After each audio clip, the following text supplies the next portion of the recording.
মাতরম বন্দে মাতরম।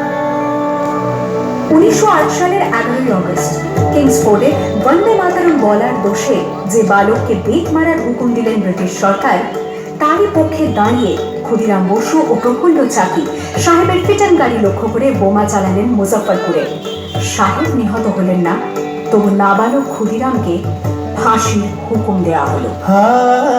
জননী গুলো তুলে পক্ষে শান্তনবাস দেহ তুলে চোখে কাঁদিছে তব চরণ তলে 30 কোটি নরনারী।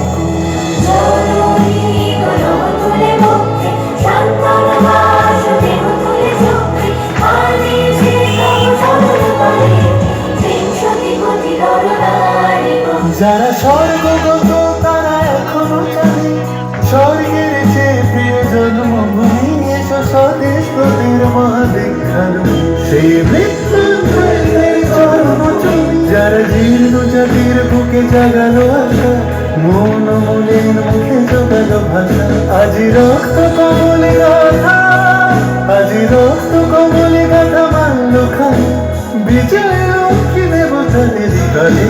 মুক্তির মন্দির শুভাগমনে অন্ধকার হলো বলিদান, লেখা আছে অশ্রু জলে। 9 সেপ্টেম্বর 1915 ইংরেজদের সঙ্গে সম্মুখ সমরের স্বাধীনতা ছিনিয়ে নিতে অস্ত্র আনার পরিকল্পনা করেন যতীন্দ্রনাথ মুখোপাধ্যায়। বালেশ্বরী সঙ্গীদের নিয়ে জাহাজ থেকে সেই অস্ত্র নামাতে গেলে ইংরেজ বাহিনী তাদের ঘিরে ফেলে। বুড়িপালনের তীরে লড়াই বাঁধে বিরাট ইংরেজ বাহিনী বনাম বাঘা যতীন ও তার 4 সতীর্থদের। এককালে শুধু ভোজালি হাতে যিনি বাঘ মেরেছিলেন, সেই বীর সেদিন লুটিয়ে পড়লেন। আমি হাসি হাসি পড়ব ফাঁসি, দেখবে ভারতবাসী। ও মা হাসি হাসি পড়ব ফাঁসি, দেখবে ভারতবাসী। একবার বিদায় দে মা, ঘুরে আসি। 18 এপ্রিল 1918 মাস্টারদা সূর্য সেন ও তার 65 জন শিষ্য মিলে পরিকল্পনা করে চট্টগ্রামে ব্রিটিশ পুলিশের অস্ত্রাগার লুট করেন এবং তারপরে লুকিয়ে আশ্রয় নেয় জালালাবাদ পাহাড়ে।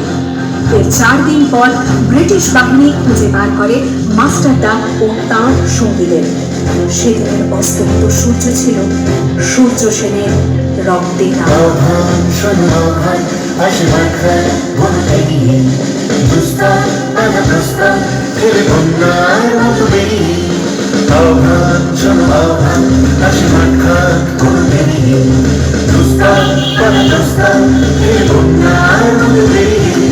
যুব সঞ্চিত শক্তি দিয়েছে সারা যুবকের সংলগ্নি সূর্যের সারা যাত্রা শুরু হচ্ছে ছোটে দুর্বার বেগে তটি উত্তাপ তবে উত্তাপ নাচে মুক্ত স্বপ্নবেগী যাত্রা শুরু হচ্ছে ছোটে দুর্বার বেগে তটি উত্তাপ তবে উত্তাপ নাচে মুক্ত স্বপ্নবেগী।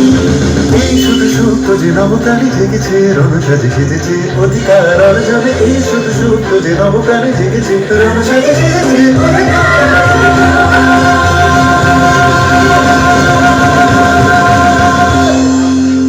8 ডিসেম্বর 1930 বিনয় বসু, বাদল গুপ্ত, দীনেশ গুপ্ত সাহেবী পোশাকে ট্যাক্সি থেকে এসে নামলেন রাইটার্স বিল্ডিং এর সামনে।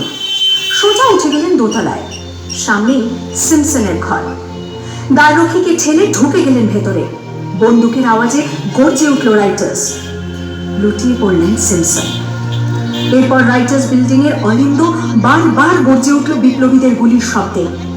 তারপর টেগার্ট সাহেব তার বাহিনী নিয়ে ঘিরে ফেললেন বিনয়, বাদল, দীনেশকে।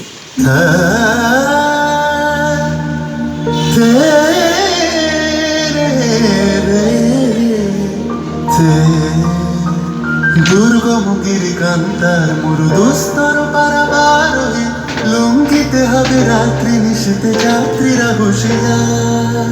24 সেপ্টেম্বর 1932 মাস্টারদা সূর্য সেনের মন্ত্রে দীক্ষিত প্রীতিলতা ওয়াদেদার 15 জন সশস্ত্র বিপ্লবীকে নিয়ে পাহাড়তলি ইউরোপিয়ান ক্লাব আক্রমণ করে আগুন ধরিয়ে দিলেন।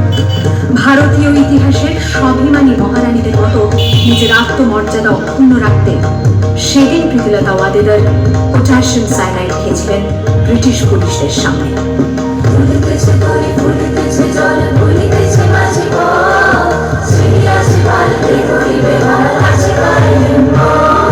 খেয়েছো জোয়ান হওয়া আঁকেছে ভবিষ্যৎ, এ তুফান ভারী দিতে হবে, পারি নিতে হবে তোর পা। দুর্গম গিরিকান্তার মরুদুস্তর মারমারুতি, লঙ্ঘিতে হবে রাত্রির শীতে চাকরিয়া খুশিয়া। 19 সেপ্টেম্বর 1942 তমলুকের মাটিতে কয়েক হাজার ভারতীয়কে নিয়ে যিনি পুলিশ স্টেশন ঘেরাও করার লক্ষ্যে হেঁটেছিলেন, সেই সত্তরোর্ধ্ব মাতঙ্গিনী হাজরা পুলিশের নির্মম গুলিচালনা ও লাঠিচার্জ সত্ত্বেও তার হাতের পতাকাটি মাটিতে লুটোতে দেননি। আর ঠিক তার পরের বছর 1943-এর 30শে ডিসেম্বর জাপান সরকারের অধীনে থাকা আন্দামান দ্বীপ সেদিন হস্তান্তর করা হলো ইন্ডিয়ান ন্যাশনাল আর্মিকে।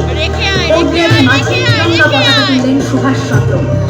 এটাই স্বাধীন ভারতের মাটিতে প্রথম তেরঙ্গা ঝান্ডা।